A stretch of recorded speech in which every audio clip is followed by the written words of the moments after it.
बच्चों नमस्कार। अब हम आपको मर्यादा पुरुषोत्तम श्री राम के आगे का पाठ बताएंगे। पाठ 5, वो पाठ 4 था, ये पाठ 5 है। क्रम संख्या ये 4 है। पाठ 5 दुष्यंत पुत्र भरत। दुष्यंत हस्तिनापुर के प्रतापी राजा थे। एक बार वो आखेट के लिए, आखेट माने शिकार के लिए वन में गए हुए थे। तो उसी वन में, जिस वन में गए हुए थे, उसी वन में कड़म ऋषि का आश्रम था और उस आश्रम में एक बहुत सुंदर कन्या रहती थी। उस कन्या को देख करके दुष्यंत जो थे मोहित हो गए। अब कड़म ऋषि ने देखा, कड़म ऋषि घूमने गए हुए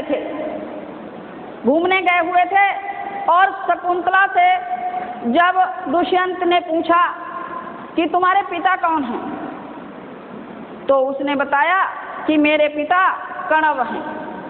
राजा जानते थे कि कण्व तो ब्रह्मचारी हैं, कुंवारे हैं, इनका विवाह नहीं हुआ है, क्योंकि शकुंतला जो थी मेनका की पुत्री थी। मेनका एक अप्सरा थी और ये विश्वामित्र की तपस्या को भंग करने के लिए आई थी। राजा ऋषि विश्वामित्र वन में तपस्या कर रहे थे, इनकी तपस्या को भंग करने के लिए इंद्रलोक से आई थी। बच्चों, इनकी तपस्या को भंग किया और मेनका ने, अप्सरा का नाम मेनका था, मेनका उस समय गर्भवती थी। उसने एक कन्या को जन्म दिया और उस कन्या को कण्व ऋषि के आश्रम में छोड़ गई थी। उस कन्या को कण्व ऋषि ने अपनी पुत्री की तरह पाला था और जब एक दिन ये राजा दुष्यंत वन को शिकार के लिए गए थे, तो वो कन्या शकुंतला इतनी सुंदर थी, इसको जब पाल पोस के ऋषि ने ही इसका नाम शकुंतला रखा था। जब ये बड़ी हुई तो जब ये राजा वो दुष्यंत शिकार खेलने के लिए गए, अब शिकार करते करते उसी आश्रम में पहुंचे, रास्ता भूल गए जहां शकुंतला रहती थी। शकुंतला को देख करके मोहित हो गए और इन्होंने उसे अपनी एक अंगूठी दी कि ये हम तुम्हें अपनी अंगूठी अपनी याद में दे रहे हैं। और शकुंतला, अब राजा दुष्यंत चले जाते हैं।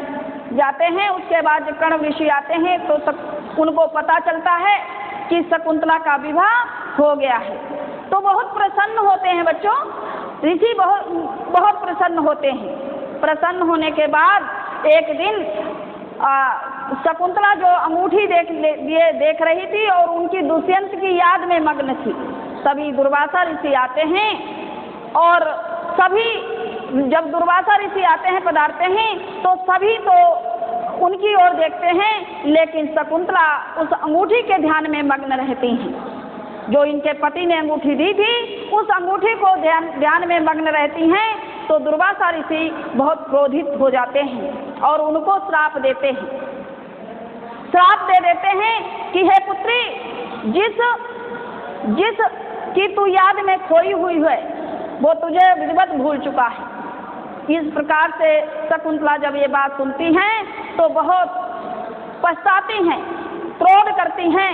फिर ऋषि जी से अनुनय विनय प्रार्थना करती हैं कि हे ऋषि, आप हमें इस श्राप से मुक्त कर दीजिए। तो फिर ऋषि को तरस आ जाता है, दया आ जाती है और कहते हैं कि जब तुम्हें उन्होंने जो अंगूठी दी थी, जब राजा उस अंगूठी को देखेगा तभी तुम्हारा ध्यान करेगा। जब तक अंगूठी नहीं देखेगा तब तक तुम्हारा ध्यान नहीं रहेगा। इस प्रकार से शकुंतला अपने आश्रम में, कण्व ऋषि के आश्रम में रहती हैं। कुछ दिनों के बाद उनके एक पुत्र का जन्म होता है। उसका नाम ऋषि भरत रखते हैं। दिनों दिन वो बढ़ने लगता है। जब बड़ा हो जाता है तो वो जीव बन के, जो जीव जंतु, आपने हिंसक पशु शेर तो देखा ही होगा, शेर कितना भयानक होता है बच्चों। और शेर के पास अगर मनुष्य पहुंच जाए तो वो टुकड़े कर देता है, यानी टुकड़े क्या, वो आदमी को खा जाता है। जब जाती हैं और उनके बच्चे को देखते हैं कि शेर के साथ खेलते हैं, बन के किसी हिंसक पशु को नहीं डरते हैं, भरत शेर के दांतों को गिनते हैं, खेलते हैं, क्रीड़ा करते हैं इस प्रकार से।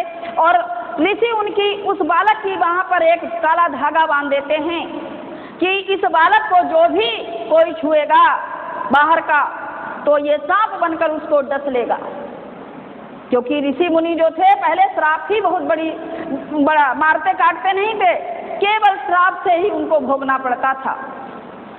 तो उन्हें पता चला, एक दिन शकुंतला जो ऋषि मुनि की कन्याएं थी उनके साथ नदी में स्नान करने गई, क्योंकि तब आश्रम में क्या था, नदी के किनारे आश्रम बने होते थे, नदियों से ही सारा काम करते थे। तो नदी में स्नान करने के लिए गई और स्नान करते करते उनकी अंगूठी जो थी, राजा की दी हुई अंगूठी जो थी, वो नदी में गिर गई। जब नदी में अंगूठी गिर गई तो शकुंतला बड़ी पश्चाताप करने लगी और कहने लगी कि ये हमारी दी हुई, पति की दी हुई अंगूठी खो गई। वो अंगूठी एक मछली ने निगल ली। मछुआरे नदी में जब शिकार करने गए तो उन्होंने मछली पकड़ी, तो वही एक मछली को जब काटा तो उसके पेट से अंगूठी निकली। जब अंगूठी निकली तो मछुआरा हस्तिनापुर राजा दुष्यंत के पास लेकर गया, उनको अंगूठी दी। तो राजा ने जैसे ही अंगूठी ली, उन्हें शकुंतला की याद आ गई। शकुंतला की जब याद आई तो राजा कड़व ऋषि को ढूंढते ढूंढते फिर आश्रम पहुंचे और उन्होंने उस बालक भरत को अपनी गोद में ले लिया। तो वहां की जो कन्याएं थी वो देखकर आश्चर्यचकित करने लगी और कहने लगी कि इस अंगूठी को, इस बालक को तो कोई ले ही नहीं सकता बाहर का, ये तो डस लेगा, लेकिन ये आदमी कैसा है। और दौड़ती दौड़ती शकुंतला के पास कहने गई कि भाई ये कौन सा पुरुष है जो इस बालक को ले लिया है। शकुंतला दौड़ती हुई आती हैं तो दुष्यंत को पहचान लेती है। दुष्यंत शकुंतला और अपने पुत्र भरत को लेकर हस्तिनापुर आते हैं। कुछ दिन के बाद भरत जो है चक्रवर्ती राजा बन जाता है। इस प्रकार बच्चों भरत चक्रवर्ती राजा बना। इसी प्रकार हमें इस कहानी से ये शिक्षा मिलती है कि हमें भरत के समान प्रतापी बनना चाहिए, यानी कभी किसी से डरना नहीं चाहिए, हर कार्य में हमें आगे रहना चाहिए। बच्चों यहीं पर हम अपनी इस कहानी को समाप्त करते हैं और आगे का कार्य हम आपको एक PDF देखना, ये वीडियो देखना और अपना PDF से कार्य करना और कार्य को याद करना। कहानी याद करते ही कहानी को याद करना और उसके माध्यम से आपको क्वेश्चन आंसर याद करना बहुत जल्दी याद हो जाएंगे। बच्चों नमस्कार, आगे हम अपनी वाणी को विराम देते हैं।